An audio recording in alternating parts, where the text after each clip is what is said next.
Hi guys, so this is another one of my videos of reading The Midnight Gang. Now we're going to find out who touched Tom behind his back. Chapter 10. Rabbit Dropping Roulette. "What are you doing down here?" came an angry voice. It was George. Alongside him was Amber and Robin. Tom turned around and Amber and George immediately collapsed in hysterics. Ha ha ha. In no time, both were helpless with laughter. "What's so dreadfully amusing?" asked Robin. "Pray tell." "Yes, what is so hilarious?" demanded Tom. He had the distinct feeling they were laughing at him. "It's your pink frilly nightdress. Ha ha ha," laughed Amber. "It's not mine," protested Tom. "Oh, I see," said Robin. "Well, I don't see," he added, patting his bandages over his eyes. "But I know what I mean. Robin, if you could see I would have a good laugh," added George. "So how frilly are we talking here?" asked Robin. "Well," began Amber, "there are layers of pink frills on like a wedding cake." Robin must have created the image in his head because he giggled to himself as he thought, "Oh dear me, ha ha ha." "Shut up, the three of you," shouted Tom angrily. "Yes, you boys, no more giggling," said Amber, even though she was the one who had been giggling the loudest. "Look, Tom," began George, "we asked you something. What are you doing down here?"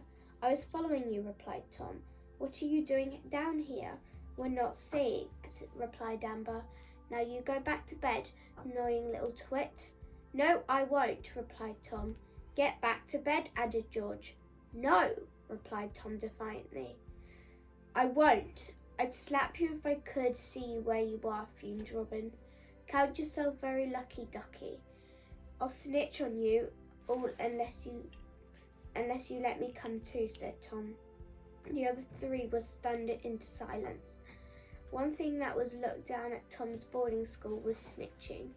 Despite the brutal atmosphere at St. Willet's, snitching on other boys to teachers was forbidden, even if they had put trifle in your shoes, flushed your homework down the toilet, borrowed all your pairs of underpants, crammed you into your own locker, put a huge hairy spider at the bottom of your bed, made you eat pongy rugby sock with some cheesy foot shavings sprinkled on top, painted your nose in blue in your sleep, tied your shoelace to a tree and left you dangling upside down, put glue in your tennis racket so it stuck to your hand forever, mixed rabbit droppings with your chocolate drops from the tuck shop, and then force you to eat them all in a sick game of rabbit dropper roulette. So Tom never liked to snitch or even threaten snitch. But in this moment he felt he had no other options. "You better let me come too, or I'll shout and scream and wake up the whole hospital right now," said Tom. "I don't think anyone will hear you down here," remarked Robin. He had a point. "All right then, I'll take a lift, go up to the ground floor, and I'll shout and scream to wake up the whole hospital in just a couple of minutes." I didn't have quite the same punch, but fortunately it did the trick. The other three started talking. "You can't come because where we are going is top secret," said Amber. "What is secret?" asked Tom. "We have a secret gang," said Robin. "Whatever you do, don't tell it's called Midnight Gang," said George. "The Midnight Gang?" exclaimed Tom. Chapter 11. Poop, Poop and Double Poop. "What do you mean? Don't tell him it's called the Midnight Gang," demanded Amber. The girl rolled her eyes and Robin sighed. "Cool name. I love it. Now please let me join," said Tom. "No," said George. "N-O smells no." "Then explain to me why I can't," protested Tom. The boy desperately wanted to be part of the Midnight Gang, even though he didn't actually have a clue what the Midnight Gang did, because it was a secret. What could be more exciting than a gang that was a secret? It didn't matter what the secret gang did. All that mattered was that it was secret. Not just secret, but top secret. Silence, greeted Tom's question, as the three were stumped for an answer. Because it's a secret gang, replied Amber finally, and it's been a secret for years. But I already know about it, said Tom. It's you three. It's called the Midnight Gang. Poop, poop, and double poop. And triple poop with extra scoop of poop on top and poop sauce, said Robin. He's got us, added George. Tom smiled smugly to himself. No, he hasn't, said Amber. This gang is too much more than that. It has an old hospital. It's as old as the hospital. What do you mean? Asked Tom. It started 50 years ago, maybe more, replied the girl. By who? Asked Tom. I can't tell you, said Amber. Spoil sport, replied Tom. Amber can't tell you as she can't actually know, remarked George. Thank you for that, George, said Amber sarcastically. No problem, replied George, not detecting the sarcasm. Nobody knows who started the Midnight Gang, said Robin. All we know is that a child in this hospital has been passed down by patients ever since. The Midnight Gang was here. So why can't I join, said Tom. Because it's not just anybody can join, said Amber. The Midnight Gang can only survive its secret. If someone squealed, and it would ruin for everybody. We don't know if we can trust you yet. You can, I swear, pleaded Tom. All right, Tom, listen, sighed Amber. You can come with us, but just for tonight. It doesn't mean you are a member of the Midnight Gang. We'll see how you get on.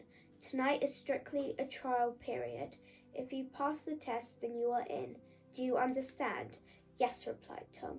Yes, I do. Now come on, Midnight Gang. Let's have an adventure. Follow me. With that, the boy marched off down the corridor. The other three remained on the spot, shaking their heads. Excuse me, said Robin. What? Replied Tom, turning back.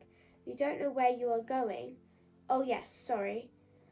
Oh dear, the trial period has already got off to a bad start, said Amber. As she was unable to move her arms, she nodded in the direction with her head. This way, gang. Follow me. Chapter 12. Following the Leader.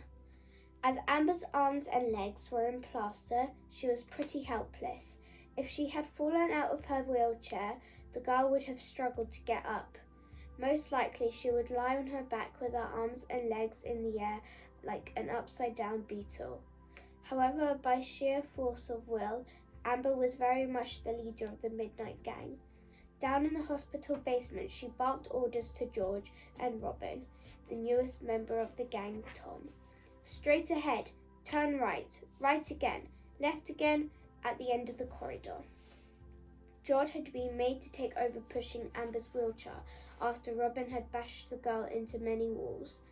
They were suspicious that Robin had done it on purpose to get out of pushing. Now, poor George was covered in sweat and panting like a dog. Pushing the wheelchair was hard work because it had a flat tire. Do you want to go, Tom? Sputtered George as he tried to push the old rusty contraption in a straight line. No, thank you. It's really fun pushing the wheelchair, ain't it, Robin? Said George. Oh, yes, George is an absolute treat, said Robin, not entirely convincingly. Look, Tom, began George, if you are serious about joining our gang and want this trial period to be a success, then you really need to push Amber's wheelchair for at least a bit. Tom sighed. The boy knew he was being tricked into doing it, but could do nothing about it. All right, I'll do it. Yes, exclaimed George, pushing the air in celebration. You boys should be fighting over honour of pushing the leader around, remarked Amber. Who said you were the leader? Asked Robin. I did, replied Amber. Now, come on, Tom, let's get going. Reluctantly, the boy took the handles and began pushing the wheelchair. Amber was heavier than he had thought, and it was a struggle to get faster and faster, she ordered. Where are we going? Asked Tom. Tom, as I said a few moments ago, you are on a trial period in this gang, said Amber. Our destination is on a strict need-to-know basis, and you do not need to know. Right turn. Dutifully, Tom pushed the wheelchair right, and when wheeled Amber to what was in fact a dead end. Stop, said Amber. You've taken me the wrong way. I did exactly as I told you, miss, replied Tom. I mean, Amber. No, miss is fine, said the girl. I need to take a break for a moment, announced Tom as he sat down on the floor. With the two other boys did the same. Before we go any further, I need you to explain something to me. What? Demanded Amber. The girl was not best pleased. It was clear she was going to be pushed another millimeter unless she gave the boys some proper answers. I still don't understand why this child started the secret gang in the first place all those years ago. You don't normally get to know all the secrets of the Midnight Gang until you are a full member, replied this girl. Please tell him, Amber, moaned George. I can't push anymore. I got a stitch. The girl harumphed, and the pathetic boys. The legend has it this one particular child was stuck in the Lord Front Hospital for years and years, began Amber. Why? Asked Tom. I suppose they had something very seriously wrong, replied Amber. Something more serious than a stitch. She shot a look over George before continuing. This child was bored. Being ill is boring. Being in the hospital is boring.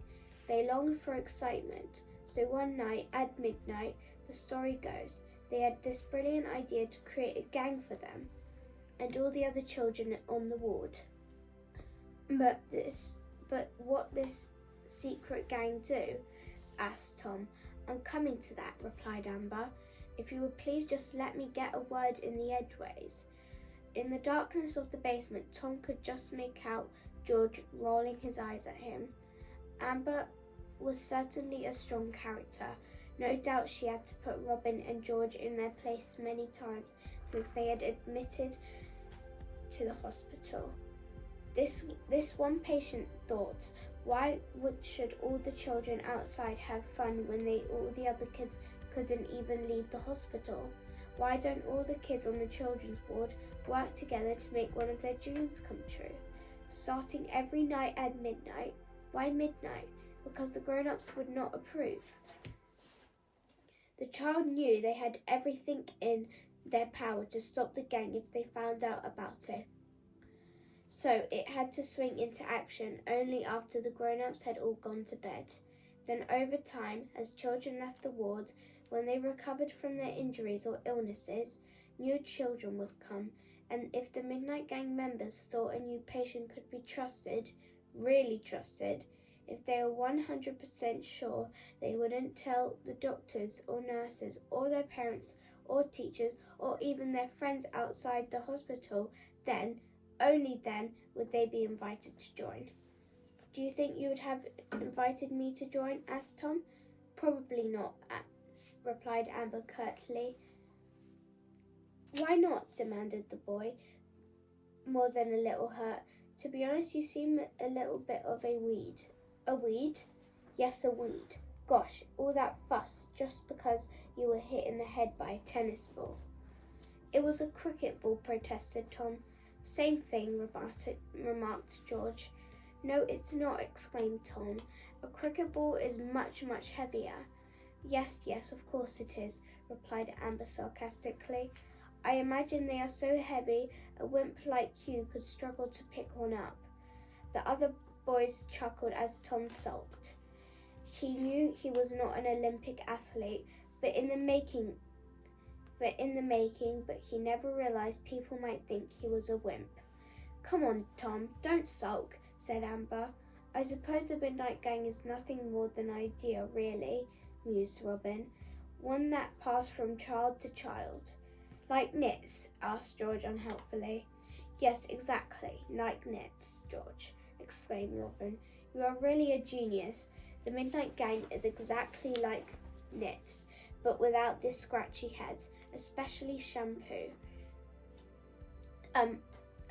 Like knits, but without scratchy heads. special shampoo, egg removing combs, and of course knits themselves. All right, replied George. We can't all be the Brian of Britain. The brain of Britain.